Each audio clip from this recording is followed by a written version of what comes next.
귀한 찬양 감사합니다. 하나님께서 귀하게 받으신 줄로 믿습니다. 이 시간에 앞뒤 좌우로 한번 인사하겠습니다. 사랑합니다. 축복합니다. 보고 싶었습니다. 인사하겠습니다. 사랑합니다. 축복합니다. 보고 싶었습니다. 이 시간에 살아계신 하나님께서 우리와 함께 계시는 줄로 믿습니다.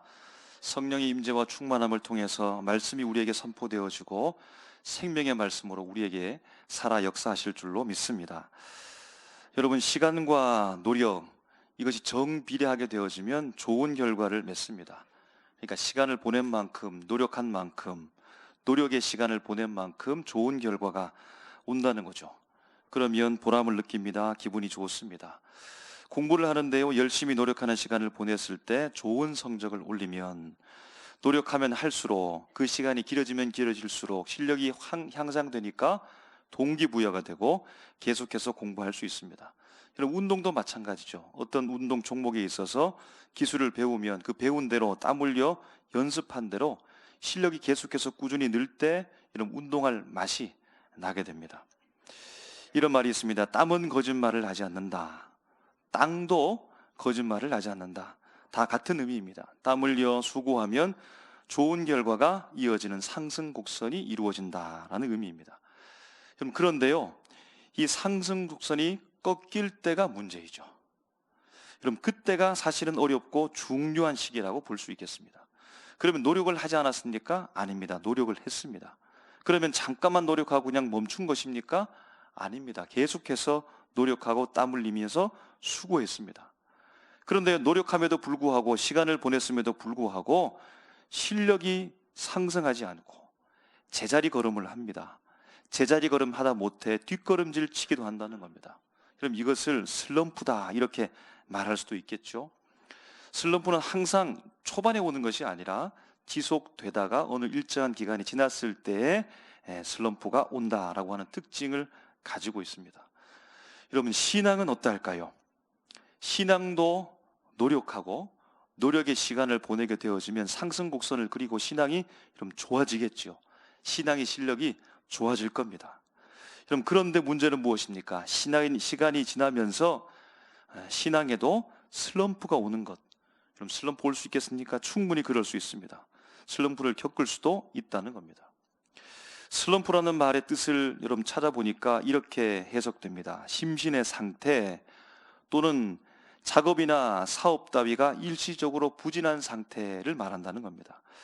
여기서 주목할 것은 일시적이라고 했습니다. 일시적인 시간을 끝내면 다시 상승하게 되어지면 여러분 좋을 텐데, 상승 곡선을 그리다가 꺾여서 그 꺾인 상태로서 지속되는 시간이 있게 되어질 때는 마음에 낙심이 와서 반포기 상태에 빠질 수도 있는 우려가 있다는 겁니다.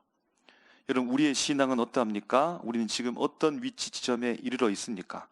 여러분의 개인의 신앙은 어떠합니까? 가정의 신앙은 어떠합니까? 여러분, 우리 교회의 신앙은 어떠합니까? 오늘 말씀을 통해서 우리를 점검하고 우리가 어떻게 이런 위기 속에서 탈출하는 것처럼 나가야 될지 말씀을 통해 보기를 원합니다. 여러분, 오늘 우리가 읽었던 본문 말씀에 여호수아가 등장하고 있는데요, 이 여호수아는 이스라엘의 가장 위대한 지도자 모세 다음으로 그 지도자의 바통을 이어받고 사역을 감당했던 사람입니다. 여호수아는 하늘로부터 갑자기 내려온 낙하산을 타고 온 인물이 아닙니다. 모세가 명령했던 그 명령에 준수해서 가장 맨 앞장선 사람으로서 전쟁을 주도하고 야전에서 뼈가 굵은 사람이요, 모세 가까이 붙어서 모세가 어떻게 통치하고 있는 그 지도력을 발휘하고 있는 것을 보면서 그 실력을 차곡차곡 쌓아갔던 용기 있고 실력 있는 사람이 바로 여호수아입니다. 모세가 한 일이 대단하고 위대하기 때문에, 그 명성이 너무나 크기 때문에 여호수아가 빛이 잘 안 날 수도 있겠지만, 그러나 동등하게 어떤 특정한 사람에게만이 아니라 각자에게 주신 사명의 관점에서 본다면 여호수아도 그에게 주어진 일에 대하여서 충실하게 감당한 사람이므로 사명 감당함에 있어서는 모세와 별반 뒤지지 않는 위대한 인물로 우리가 평가할 수 있겠다는 겁니다. 여호수아는요, 40여세에 출애굽 1세대로서 출애굽하여 가데스 바네아에 도착했을 때 12명의 정탐꾼 중에 한 명인 갈렙과 함께 가나안 땅을 정탐하고 돌아와서 모든 사람이 불평하고 악평할 때 하나님께서 과연 이 땅을 주셨습니다라고 하고 좋은 평가를 했던 사람이고, 우리가 가나안 땅에 들어갈 수 있습니다, 저들은 우리의 밥입니다 라고 하면서 담대한 믿음과 용기를 가진 사람이었습니다. 80여째 즈음에 모세의 뒤를 이어서 그가 지도자가 되었습니다. 그에게 당면한 숙제는 가나안 땅에 들어가는 것이었습니다. 결승선 끊는 요단강을 건너고 여리고성을 정복하고 아이성을 정복하고 이방 족속들을 물리치며 전쟁에서 승리하고 이스라엘 12지파를 기업 분배하여 적과 꿀이 흐르는 가나안 땅에 자리를 잘 잡아서 샬롬의 나라로 만들었던 장본이기도 합니다. 그랬던 그에게 세월도 무심하시지 유수처럼 흘러서 이제 그가 죽음의 문턱 앞에 있습니다. 그도 조상들이 가는 길로 가야 합니다. 옛날을 생각해 봅니다. 80여 세에 지도자가 되고 지금 고별 설교를 하고 있는 이 여호수아의 나이가 110세를 일기로 죽게 되는데요, 그때부터 지금까지 흘러왔던 세월을 따져보니까 30년 정도가 되는 겁니다. 여러분, 가나안 땅을 한번 생각해 보십시오. 그 땅은 만만한 장소가 아닙니다. 그냥 호텔에 들어가듯 펜션에 들어가듯 들어가서 그냥 살면 되는 곳이 아닙니다. 그 땅에 들어가면요, 이방 민족이 있습니다. 그들과 싸워야 합니다. 우상을 모려내야 됩니다. 땀 흘려서 수고해야 되는 땅이 바로 가나안 땅입니다. 여러분, 그런데 저의 경험을 비추어 봐도 그러합니다. 제가 군인 시절에 군대에 있을 때 군인들이요, 내무반에서, 그러니까 집에 들어왔을 때 갈등이 일어나지 바깥 야전에서 훈련 받을 때 고생할 때는 전우들 간에 정이 쌓입니다.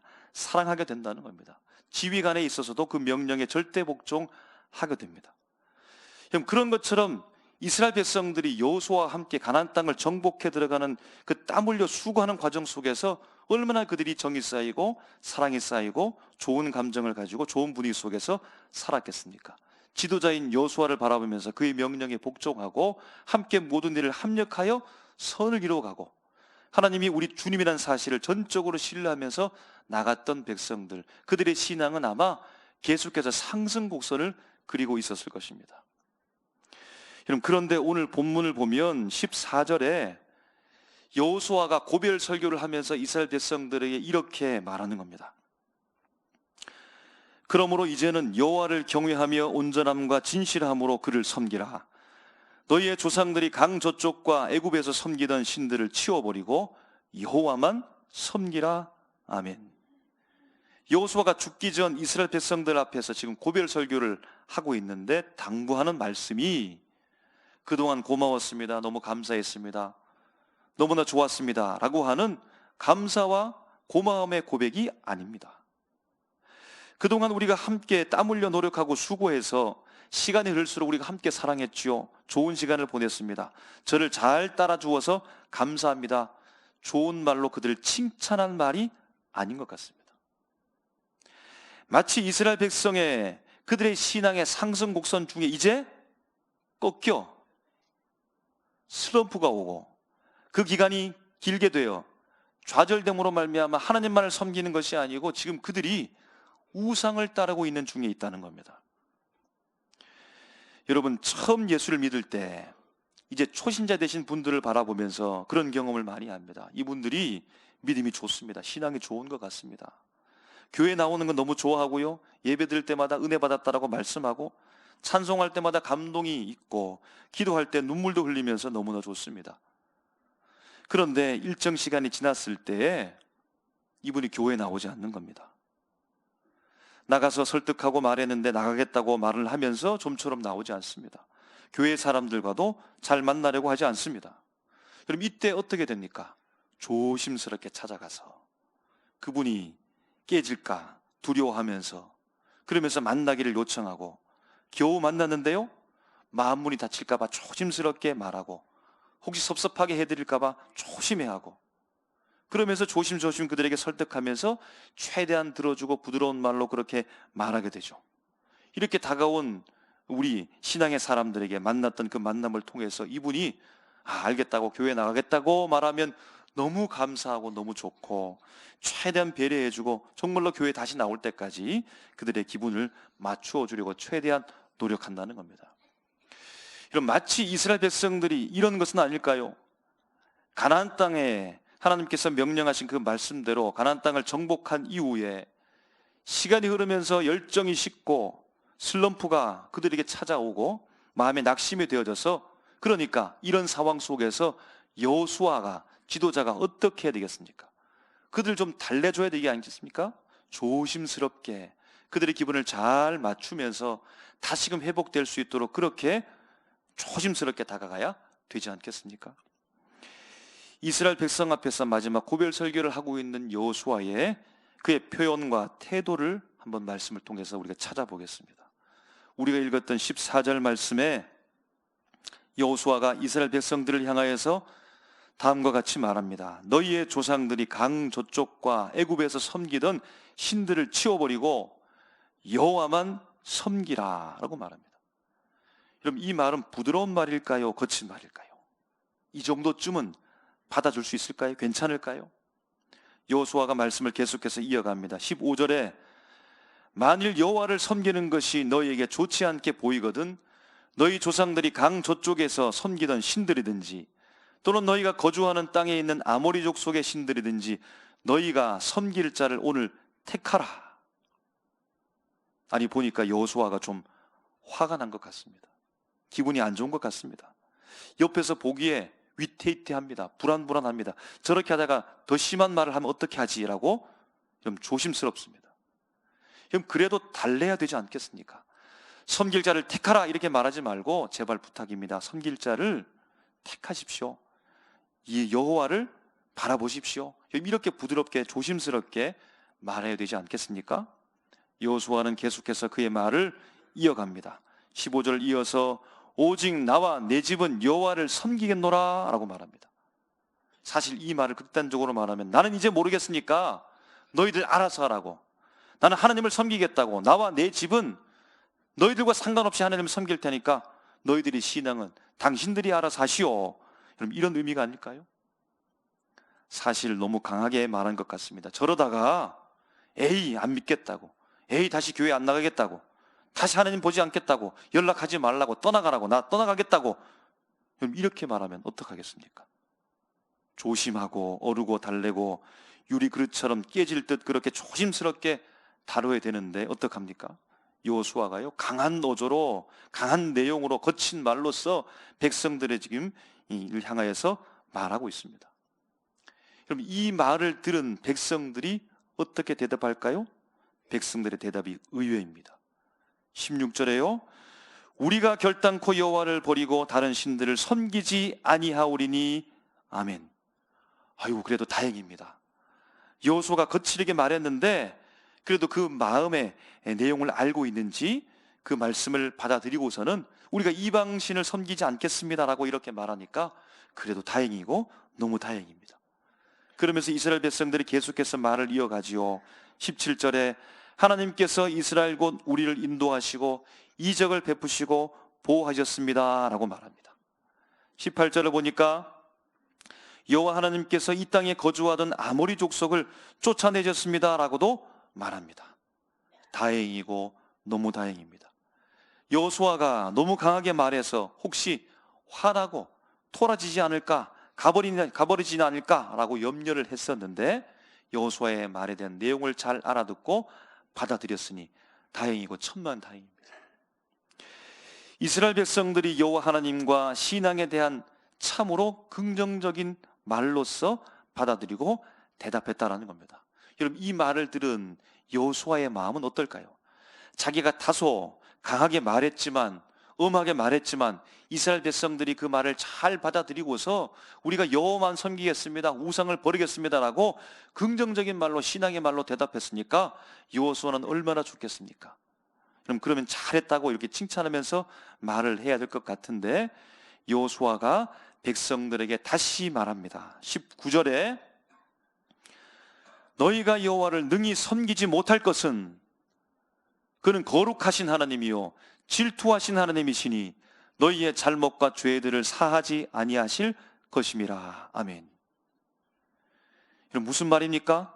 너희가 우상을 버린다고, 하나님을 섬긴다고 내가 장담하건대 당신들은 분명히 하나님께 죄를 지을 것이요, 하나님이 어떤 분입니까? 하나님은 거룩한 분이시고 질투하시는 분인데 당신들이 그렇게 했던 모습에 대해 주님이 용서하지 않을걸요?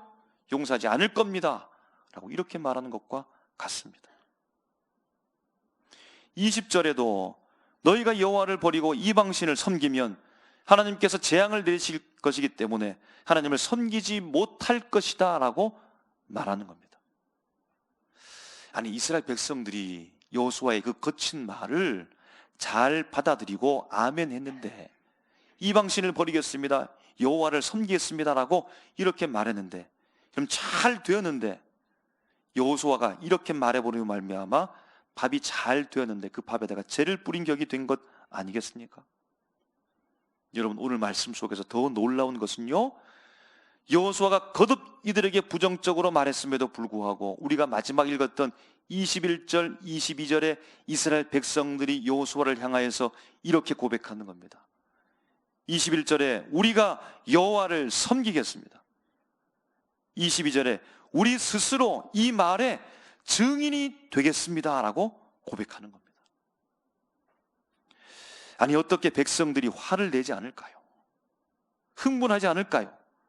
왜 토라져서 집으로 가버리지 않을까요? 마음의 상처를 받았다고 하면서 여호수아에게 말하지 않을까요? 마음 상해하지 않을까요? 이스라엘 백성들은 여호수아의 말을 정확하게 들었습니다.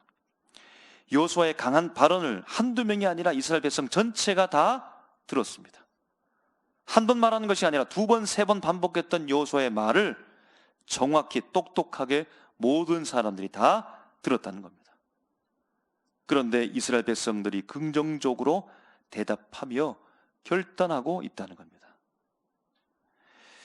여호수아처럼 강하게 권면하면 이스라엘 백성들이 돌아오지 않을 줄 알았는데, 유리잔처럼 그 마음이 깨질 줄 알았는데, 마음이 상할 줄 알았는데, 그런데 전혀 다른 반응을 보이는 겁니다. 여러분, 그 이유가 무엇입니까? 우리 직관적으로 생각할 때 드는 생각은 이스라엘 백성들이 우리가 생각했던 것처럼 그들은 지금 믿는 초신자가 아님을 알게 됩니다. 곧 이제 처음 믿는 사람이 아니라 24장 1절부터 내려오는 말씀의 내용을 보게 되어지면 하나님께서 여호수아를 통해 고별을 설교하며 그 내용 가운데 이스라엘의 전체 역사를 말하고 있는데, 이 이스라엘 전체 역사를 이스라엘 백성들이 함께 공감하고 이해하고 있으며 알고 있더라는 겁니다. 아브라함과 그의 형제 나홀을 알고 있고요, 그의 아버지 데라를 알고 있으며 그의 아들 이삭을 알고 있고, 쌍둥이 야곱과 에서를 알고 있으며 7, 80년 전에 모세를 통해 출애굽했던 일과 요단 동편에서 싸웠던 아모리 족속과 모압 왕을 물리쳤던 일과 요단강을 건너고 가나안 7족속을 쫓아내었던 그 일들을 이스라엘 백성들이 다 알고 있더라는 겁니다.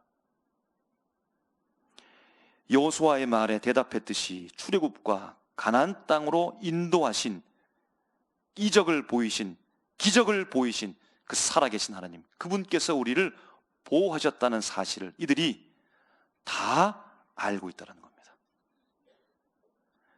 여러분, 이것이 지식이죠. 신앙에 대한 지식입니다. 조상으로부터 내려온 하나님에 대한 지식입니다. 이스라엘 백성들은 조상들로부터 내려왔던 지식을 가지고 있습니다. 여러분, 지식은요, 요만큼 앞에 있죠. 내 한 걸음 앞에 있는 겁니다. 내가 들었던 것, 조상적으로부터 들어왔던 것, 아브라함과 나홀과 데라와 이삭과 쌍둥이 야곱과 에서, 출애굽의 역사들, 조상으로부터 들었던 지식이 요만큼 내 앞에 있다는 겁니다. 그동안에는요, 여호수아의 뒤를 따라가면서 직간접적으로 경험했던 신앙의 경험이 지식이 되어져서 그 가운데 요 앞에 축적되어져 있는 겁니다. 여러분, 이 일에 대해 곧 한 걸음 또는 저만치 거리를 두고서 출애굽 1세대가 다 죽고 이제 출애굽 2세대 이스라엘 백성들이 그 지식에 대하여, 조상들이 물려준 지식에 대하여, 여호수아를 따라가면서 직간접적으로 경험했던 신앙의 경험으로 지식에 대하여, 그들의 한 걸음 앞에 있는 그 지식에 대하여 지금 그들이 어떻게 고백하는지에 따라 오늘 말씀의 중요한 역사가 일어나는 겁니다. 신앙의 지식이요, 이스라엘 백성 요만큼 앞에 있는데 그들이 어떻게 고백합니까? 17절에 그는 우리 하나님 여호와라. 18절 맨 끝에 그는 우리 하나님이심이니이다. 조상적부터 들었던 그 하나님이 내 신앙의 지식으로 한 걸음 앞에 있는 그 지식을 누군가가 말했던 것으로 놓고 바라보지 않으며 그 신앙을 이제 내 것으로 받아들여 그가 신앙 고백하고 있는 겁니다. 나의 신앙으로 고백하고 있는 겁니다. 조생의 하나님으로서만이 아니라 현재 내가 믿습니다. 내가 경험한 하나님을 내가 믿습니다. 나의 하나님입니다. 우리의 하나님입니다라고 그들이 고백하고 있다라는 겁니다. 그러므로 좀처럼 그들이 어떤 말에도 흔들리지 않고 여호수아의 강한 결단의 촉구의 말씀을 통하여 그들이 결단으로 나가고 있다는 겁니다. 그러므로 이들은 신앙이 없었던 것이 아니고 적과 꿀이 흐르는 땅을 기업으로 분배받고 이제는 목적을 다 이룬 이후에 시간이 흘러 마치 슬럼프에 빠지듯 우상을 숭배하며 곁길로 가고 신앙의 잠을 자고 있는 그들에게 여호수아가 나타나 강력히 그들에게 결단을 외침으로 말미암아 그들이 깨어 하나님 앞에 내 하나님으로 다시 신앙으로 다시 믿음으로 나아가고 있다는 겁니다. 어제 결혼 예식이 있었습니다. 오늘 신혼부부가 있는데요, 결혼 예식의 주인공이었죠. 고백하고 주변에 있던 모든 사람들이 증인이 되어져서 두 분이 약속하는 약속을 듣고 보았습니다. 하나님 앞에서 그들이 약속한 겁니다. 결혼 예식 순서에 따라서 제가 서약했습니다. 물었습니다. 어떻게 물었을까요? 두 분이요, 제발 헤어지지 마십시오. 싸우지 마세요. 참으세요. 조심하세요. 둘만 있으면 지겨울 수도 있으니까 각자 삶을 영위하세요. 바람도 쐬러 가고 여행도 가고 사람들도 만나고 하고 싶은 거 각자 하면서, 그런데 제발 헤어지지 마세요 라고 제가 부탁했을까요? 아닙니다. 서약 받을 때는 신랑은, 신부는 그대들의 생명이 다할 때까지 어디서나 어떤 형편에서든지 사랑하고 존중히 여기고 도와주며 위로하며 일정한 부부의 대의와 정조를 굳게 지킬 것을 서약합니까? 두 분이 대답해야 되는데, 여러분 왜 제가 이처럼 강하게 물을 수 있었을까요? 둘은 처음 만난 사이가 아닙니다. 사랑으로 함께 만났고 살아오면서 사랑의 사건들을 함께 공유하며 이제 둘만 사랑했다고 동의했습니다. 그래서 신랑 신부를 향하여서 사랑한다고 자기 고백을 했기 때문에 제가 강하게 물을 수 있고 그 답을 받아낼 수 있다고 저는 확신했습니다. 1%도 의심하지 않았습니다. 그리고 확실하게 담대하게 물었고 이들이 대답했던 것입니다. 사랑하는 삼일교회 성도 여러분, 하나님만을 선택하십시오. 주님만을 바라보십시오. 세상에 섬길 것들이 많고 누릴 것들이 많이 있지만 주님만을 예배하십시오. 여호수아처럼 묻겠습니다. 택하십시오. 선택하십시오. 누구를, 무엇을 바라보겠습니까? 여러분, 옛날에는 나도 교회 잘 다녔다고, 옛날에는 나도 봉사 많이 했다고, 기도 많이 했다고, 예배 안 빠졌다고, 나도 열정적으로 성도를 사랑하고 하나님을 사랑했다고 나의 신앙의 일대기에 대한 지식을 가지고 있죠. 우리 부모님이 얼마나 열심히 신앙생활을 했는지 열심히 했다고, 우리 할아버지 할머니께서 열심히 신앙생활을 했다고 조상으로부터 물려받던 신앙의 지식이 내 앞에 있습니다. 지금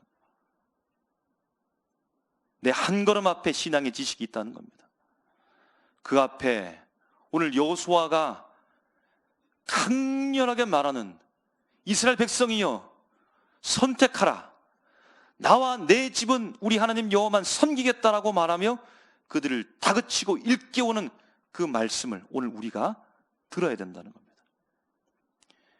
그럼 신앙에 대한 지식, 우리 교회에 대한 지식을 알고 있지요? 그런데 여러분, 그 지식보다 더 중요한 질문이 무엇입니까? 누가 나를 이끌었느냐? 누가 우리를 인도했습니까? 누가 나를 붙잡아 주었습니까? 누가 우리 교회를 세웠습니까? 누가 우리 자녀를 보호하셨습니까? 누가 우리 가족을 인도하여 내셨습니까? 먼저 우리 속에 내적으로 깊은 동의를 하시기 바랍니다. 하나님입니다. 하나님입니다. 주님이 나를 도우셨습니다. 나를 살리셨습니다. 내적으로 깊은 동의를 가지고 그 깊은 내적 동의가 내 고백이 되어야 되는 겁니다. 여러분, 고백하십시오. 그분이 내 하나님입니다. 우리의 하나님입니다. 주님이 생명입니다.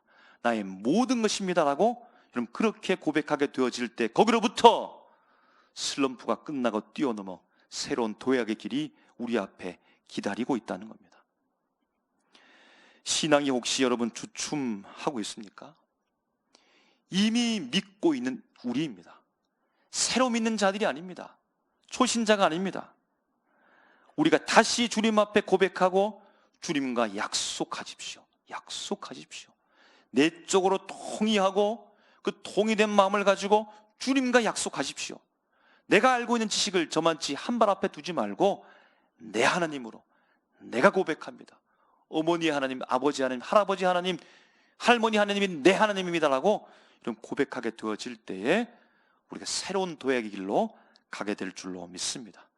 이런 고백을 통하여 우리 개인과 가정과 우리 교회가 하나님 앞에 새로운 약속과 출발을 통해 주님 앞에 귀하게 쓰임받는 우리 모두가 되시기를 주님의 이름으로 축복합니다. 기도하겠습니다.